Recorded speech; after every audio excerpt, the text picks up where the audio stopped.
decent armor, so he's not going to take too much harass from that and can constantly keep the lane shoved out. And again, this Kunkka needs to be that hero that makes the rotations, right? So if you do that against a Shadow Fiend, he's just going to raise the wave in, look to start getting some damage in onto your tower. So I prefer iG.Vitality slightly. Whoa, what's going on? Okay, 5-man. Oh my god! Oh, quite the dual breath, quite the tyrant burst. Come on, someone's gonna die. You're really gonna try and tease me like that? He'll die. Looks like Imitator will die. So first blood's gonna go over towards iG.Vitality. I have didn't need to do that, DQQ. And he doesn't have the boots either. So you have to wonder if this is going to impact his ability to get a lot of these creep pulls off. So I'm going to favor Vitality. This was before the first blood happened. Let's get it straight.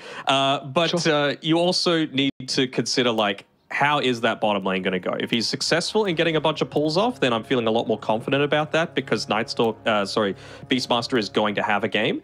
But if he can't do that and Anti-Mage gets out of control off the back of the laning phase, then Team Bright could very easily take it. Yeah, I'll go opposite. I like Team Bright. I have a big question mark with the. I think this bottom lane is. I think it's going to be. It's a big horrible if, for Tax. Right? It's a big if. I don't think it's an if. I think they're going to get demolished in this lane. I'm happy to be proven wrong. I think he's going to have a really, really bad time.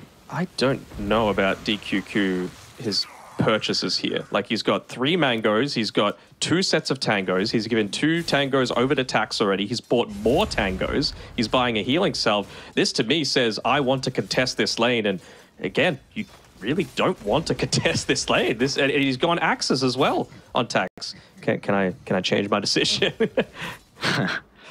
So the question mark for me is just the Night Stalker. Like, Night Stalker carry sounds pretty good versus the Anti-Mage. You're going to be able to stand your ground inside the mem fight. I mean, again, silence, nothing is going to be able to do against it. Might force like a bit of a BKB, which is a bit awkward for an AM to go down. And like, how early do you want to find that BKB? So that's really the one thing for me. But is he even going to have a good game on the night, a good lane on the Night Stalker in the first 5 minutes versus the Tidehunter? It's not great, right? You're always just going to be copping a lot of those anchor smashes to the face. So I think it's just important that he gets a few of these early levels and you can take advantage of that first night on Yukio to be able to make a rotation. It's not going to be against the Kunkka. Kunkka is way too tanky for them to be able to take out, I don't think. I think they're still lacking in that hero that you can look to rally a fight around. It's interesting. We've got the AM. This Jan's probably dying. Well, maybe not. Poor guy. Ooh. No, it's going to be able to live. Nicely done. Just seeing with the item build for the Anti-Mage, no Vanguard, which is kind of the build we've been seeing recently. So it's just going to go the treads into the Battle Fury. Not sure if I'm the biggest fan of that. I feel like, again, against all this physical damage is going to be real nice. Even if you do get caught under that crippling fear with the roar as well. Towards the end of it, you might be able to shrug off a lot of that damage. So far, how's his mid lane shaping up at the moment as well? Should be even. Phoenix up. Is there any like little advantage for the Shadow Fiend just because it's a range versus melee and you can easily find these razors? Any hero except Kunkka, I would agree. Even like to a lesser extent, Tusk is just able to not care about a lot of that damage just because you've got pretty good regen to start with. You're always able to shove lanes out, so you're not really having too much denied away from you.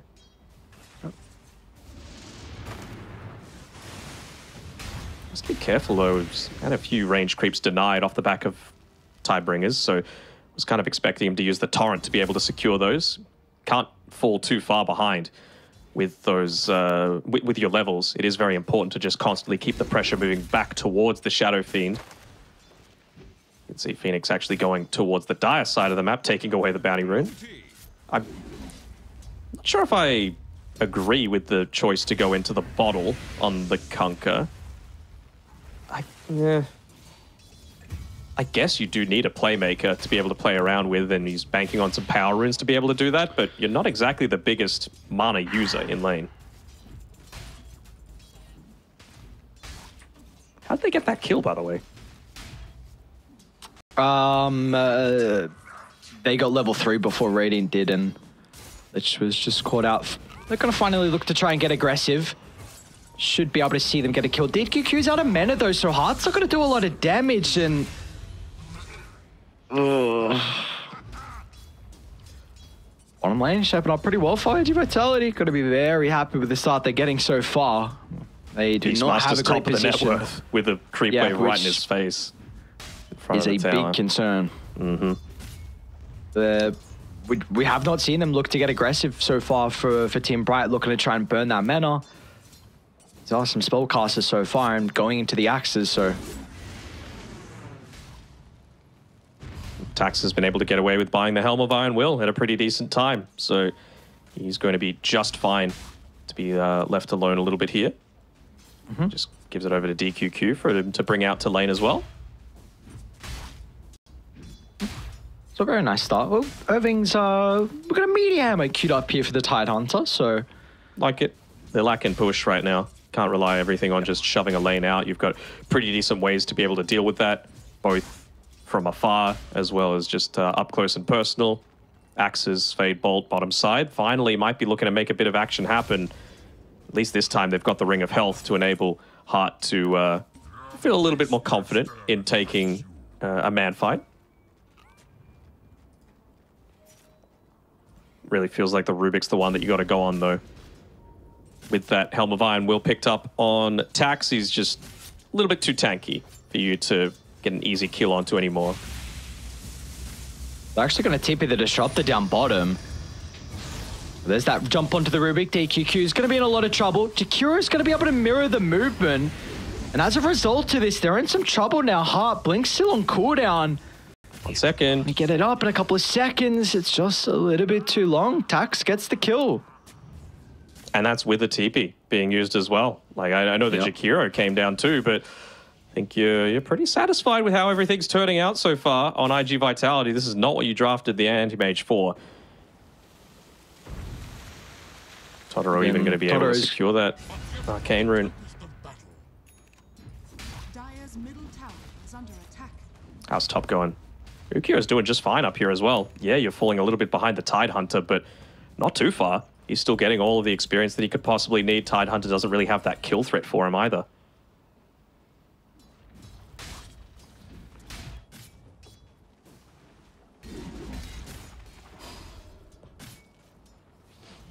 Do you like the Midas on Ukio?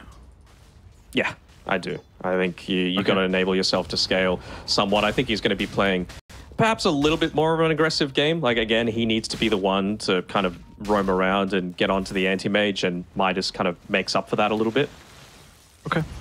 Is it like a Midas Radiance? Because we've been seeing a little bit of the Radiance as the position 1 Night Stalkers at the moment. Or what are we wanting him to go afterwards? Well, that's what Yuma does when he plays it for D2 Hustlers, so I'm interested to see if that's what he's going to go down. Is iG.Vitality actually going to take away a... Was that a double, triple stack? It was a triple stack. Bottom lane? Makunka. Phoenix going to try and TP down to make his first rotation of the game, but all they'll get is the support kill onto the Rubik, so... At least Heart picks it up. And meanwhile, mid lane as well now. You've also got Imitator that's in some trouble, but a glimpse away.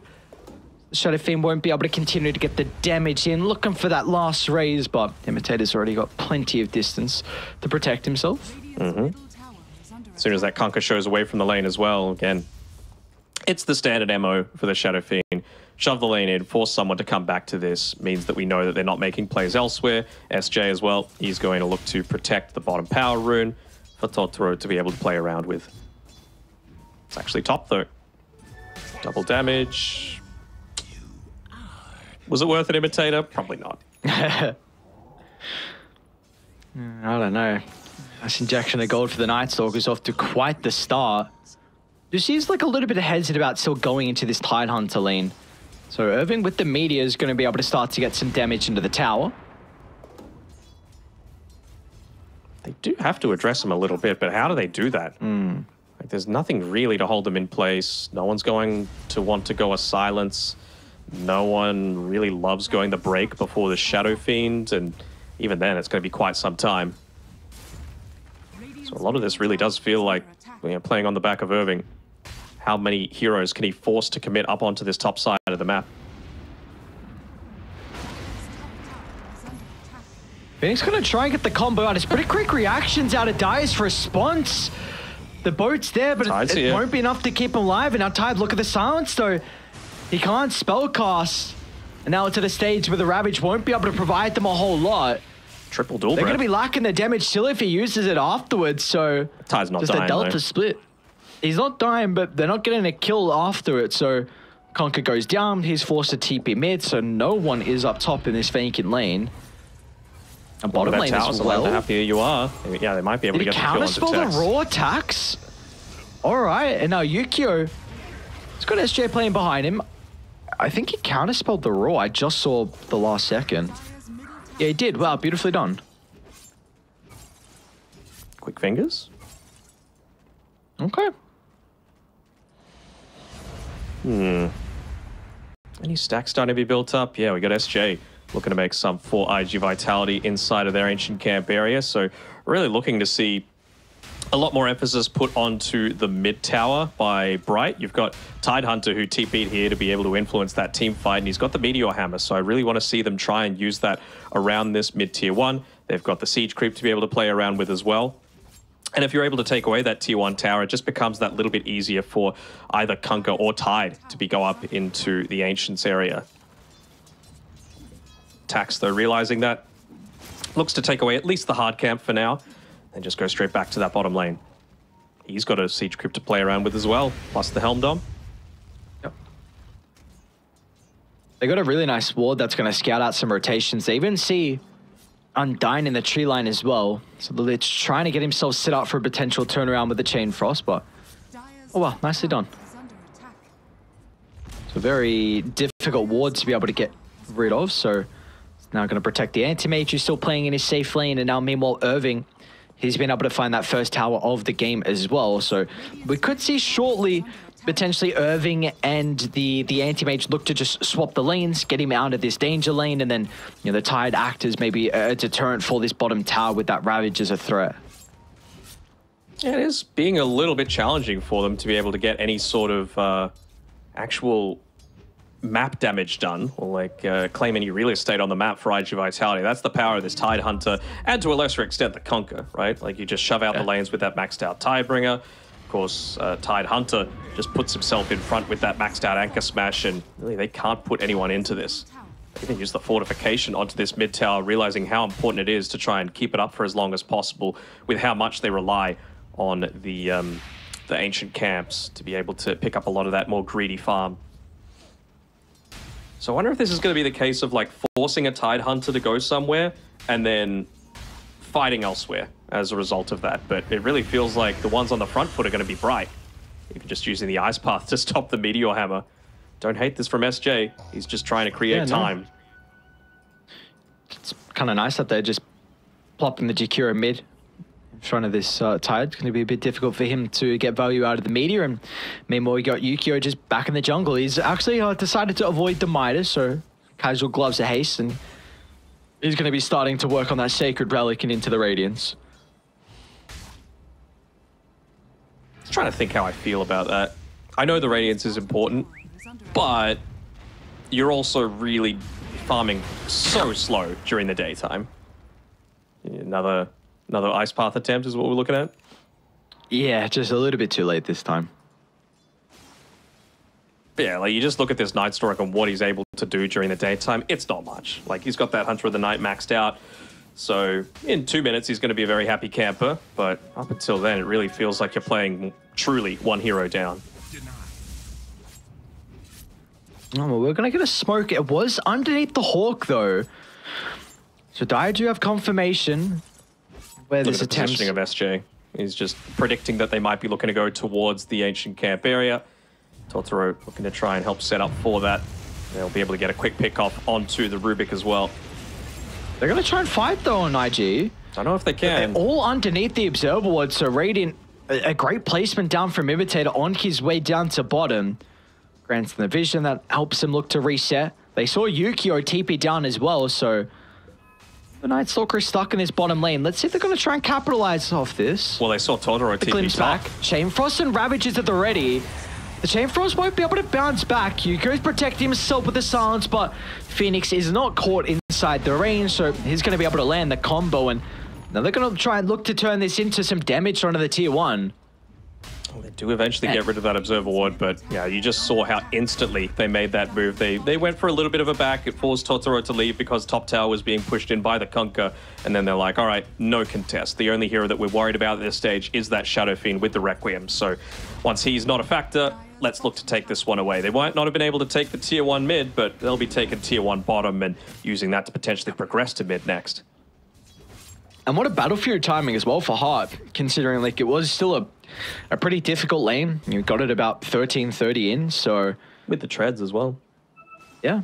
You've got a double stack at the Ancients. Got the Possessed Master, actually might be able to take it a little bit earlier than what you usually can. So he's off to a pretty good time here for the Anti-Mage, and I mean, what can you really do to slow him down on iG.Vitality? You're waiting for that Night Stalker to hit his timing, but that was stored out for him TPing down bottom, so I mean, we'll see the attempt from iG.Vitality. They're going to try and look to get a kill and open up the map, which is much needed with the status that we're seeing. Yeah, you can't let an anti-mage sit back and just freely farm in areas where it's just safe for teams to be able to join in onto him and be able to protect him when he goes for this greedier type of farm. I mean, the fact that they've been able to stall out a Jakiro Beastmaster draft up until the 15-minute mark from taking a single tower is a huge win coming through from Bright.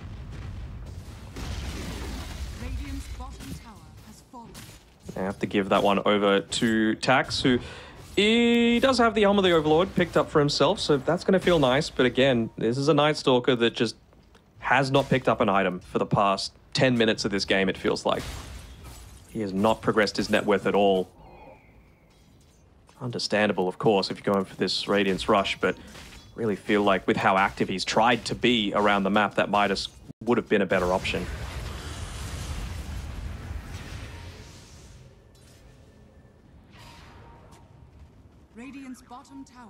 Another fight by the power room. Toro's going to be okay, it looks like.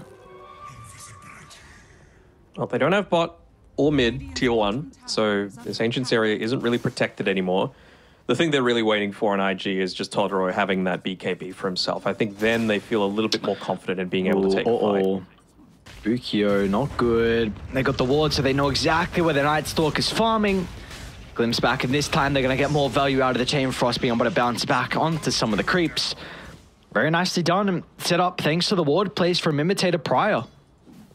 I'm pretty on point with his ward placement so far this game, hasn't he? Yes, he has. Set up for 3 different fights, I think.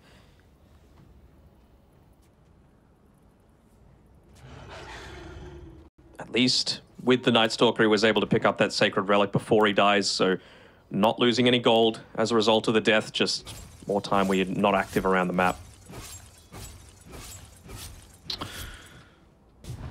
So at least the Shadow Fiend's off to an incredible start as well here, Totoro. So are we... Is this going to be a bit of an X factor for iG.Vitality with the Beastmaster buffing him up as well? Does he have a pretty good game overall if he finds farm? That was what I was banking on for iG.Vitality, right? They do have good synergy between most of their cores, right? Vision plus, provided from both the Night Stalker and the Beastmaster means that it's very hard for the supports to play the game of Dota right now. They're going into 4-stuffs and stuff. I really wouldn't hate to see them go like a Ghost Scepter on both Initiator and Undyne, just because the Night Stalker hasn't really had a game, so he's not going to be getting a Nullifier anytime soon. Yeah, I think the Beastmaster in a Beast Aura plus the physical from Totoro is going to feel nice, and he's very close to that BKB as well, so maybe then iG.Vitality can look to make their first real aggressive move. They'll probably have Radiance at a similar sort of time. Yeah, because we haven't really seen them make another attempt. It was that smoke down to bottom to try and open up the map, and since then it's just been chilling, trying to find their farm across the map. I mean, it's still only 1,000 net worth lead, so their cause of finding farm. Beastmaster's in a great position as well. But it's just a question of, like, is a fat anti-mage just a guaranteed win or not? He's going BKB and then AC on the Beastmaster. Really wouldn't hate to see a Blink Dagger for him. I think they need to try and pick off this Shadow Fiend or the Kunkka at the start of these fights if possible. And again, they've got the vision to be able to do so. Just find a deep blink inside some sort of fog for Team Bright, then get that all-important initial stun before they're able to get the counterspell or the BKB off. It's a nice tower for them to be able to find as soon as that BKB is up. Yoink. Nice deny from Irving, though. They got a minute left of nighttime. Dark Ascension available. Probably would want it to be level 2, just for a little bit less cooldown. Of course, doubling the bonus damage that you get from it as well. Oh, I'd love to see them smoke, get a kill, and force Roche. Or I don't hate this. T2 tower down bottom. I said, like, this is really their strength right now with the status of this game. So to look to try and get as much done as you possibly can. Irving feels very confident in being able to just walk back and defend that, though, because they saw Ukyo off the back of, again, that Observer Ward provided by Imitator. They smoked under it as well. Like, this ward has set up 3 different movements that Bright have been able to make, and, well, they're just going to be able to position themselves real defensively. I wonder if Hart might even look to put himself into the trees here to be able to pop it, and then, yeah, he's going to get it straight back out, so... Oh, nice torrent. With the bow follow-up, the Static Storm's even better. Dottoro's going to be able to play around with the BKB, but the other members, they won't have that protection. So 2 down like that, they get the Helm of the Overlord as well. Quite the team fight combo coming out from Bright. That Chain Frost went absolutely bonkers, and, well, we were talking about Roche. Maybe it's actually going to be Team Bright looking to pick this one up. They don't have the greatest, like, minus armor. They've got the Gush, but that's about all. Still, though, with the drums, should be able to secure it for themselves and look to play even more aggressively on this anti-mage. He's looking to go into the Skadi. Great answer for the Shadow Fiend. Third item is really when you start to feel the power of the anti-mage, and you're probably going to get that with maybe like a minute 30 left on the Aegis, depending on how rapid his farming rate is. So keep tabs on that. You've got daytime as well, so you've got to be chilling for the next couple of minutes. I think we're definitely looking for a little bit more, you know, slow pace for the next 2 or so, and then we're going to look to get aggressive once again, which could be very difficult for iG.Vitality to deal with if they have another team fight like that. Still just looking to go into the BKB on Ukyo. He realizes that he's probably overstayed his welcome down on this bottom side of the map with how long ago Roshan did go down. So he's going to move back up top. Once again, under a ward, placed down, this time by Hart. He actually has a bit of an idea of where this Lich is. I'm not sure if you really want to go for this kill attempt yet, though. Again, no Dark Ascension for another 35 seconds, and you got to make sure that you're timing it so you've got as much nighttime uptime as possible. So around that 24-minute mark is really where they're wanting to get the most out of this one. Should have a BKB on the Beastmaster by that stage. Could have maybe the Shadow Blade on the Shadow Fiend at that time. They'll be getting close to the BKB on the Night Stalker as well. As well as just being able to wait out that Aegis timing. So it's a matter of stalling things out for now. And they will have seen that there was a smoke happening, though. Totoro just popped out of nowhere underneath the Imitator, these Observer Wards, man. They're just being placed in spots that read every single little movement that they're looking to go for, and that's the last hero they want to see. Tidehunter, way too tanky right now. Dragon Scale, maxed out Kraken Shell, Pipe of Insight. He is a beefy boy. Doing exactly what he needs to allow the anti-mage to do anti-mage things. Level 17 now. They're coming back. Do they need to commit onto this, though? Again, he's got Aegis for the next 3 minutes. 3 TPs committed for this. You see how the supports are playing as well, just playing right next to the anti-mage, like both Undyne and Imitator, making sure they're nearby just in case it's required to act as a bailout. And he's getting very, very close to the Skardin, like we were kind of bringing up, like he's going to have that with a little bit of time left on the Aegis as well. So they do have maybe this top ward that they're going to look to try and play with shortly in the upcoming minute. They're literally just acting as bodyguards, these 2 supports, aren't they? They're like, look, Kunkka's not going to die. He's tanky enough. He's getting close to his AC, by the way, just 600 gold away. And Anti-Mage, he's got the Aegis, and we just want to be within range to be able to get there by the time that Aegis is reclaimed. Also just about to reach level 18 on the anti-mage as well, as, well, there's that Skadi. And this Aegis is... they've been able to grow quite the lead off the back of it as well. I mean, it's blown up to 5,000 now. Keep in mind, I mean, iG.Vitality, they were kind of keeping even with the gold. Really, this Night Stalker's just taking quite the hit. He does have his BKB coming out shortly, though. Might take a little bit too long, though, as Hart. He's going to jump over the top. The boys aren't with him, but Hart's going to force out a very early BKB. And meanwhile, the Night Stalker, he's in some trouble as well. Down by the mid-tier 2 tower, Yukio over the Meteor is going to drop straight on his head. And now Anti-Mage, he's already looking for more as well. This is some scary timings that iG.Vitality are going to have to go up against. There's still a minute 30 of the Ages. Got another creep wave coming through. They've got the glyph available, but remember, well, actually they have a tier 2 tower, so a little surprised that they actually didn't look to pop that glyph there. They also get really close to having that Aghanim Scepter for the Tide Hunter.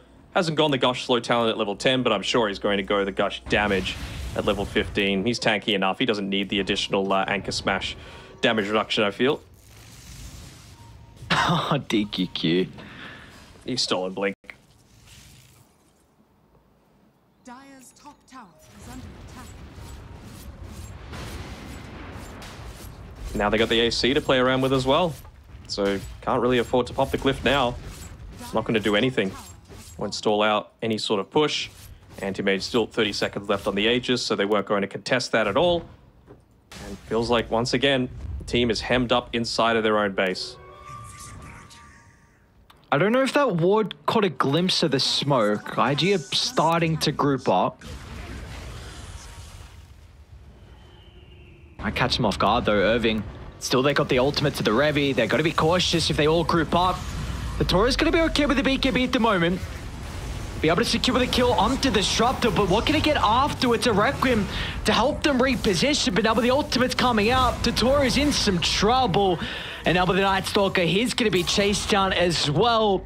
A disaster fight for iG.Vitality, and Yukio here will not escape. They'll get the Skadi slow. X to close the distance. This is looking like it's going to be a very difficult comeback for iG.Vitality. 11,000 net worth deficit, and their high ground might be under siege pretty shortly. And there's no mind about it. You've even got the siege creep still up on this top side, so you have to feel that Bright might look to push at least one more wave out, but, well, why not just get a kill in the meantime as well? DQQ, he was getting a little bit too cheeky for his own good. They're pushing multiple lanes as well. Dire's middle tower is under attack. Putting more priority onto mid. Not sure if that's the best decision, just because, you know, if you have that top lane secure, then that lane's going to be the one pushing in, and, oh, there we go. They used that last glyph as well. Second Roshan could potentially be their timing, but maybe they're just feeling confident enough to end this game right now. No Requiem. He's almost got a butterfly on Heart. Oh, Irving's... Alright, jump in. EKB will keep Tax alive for the moment. They're actually going to try and look for the turnaround with the Raw. Is there going to be enough forward control? We're trying to look for the Night Stalker, but he's actually going for the backline instead of the Anti-Mage. So Heart's okay for the moment. He'll be able to get the blink to reposition. It's all up to Yukio, trying to do his best to get the kill into the support, but stolen Chain Frost, bouncing back and forth, but it's going to get locked on the creeps. And there's the glimpse from Imitator. They'll catch out Yukio on the retreat. The Mana Void to blow him up. Pax is next as well.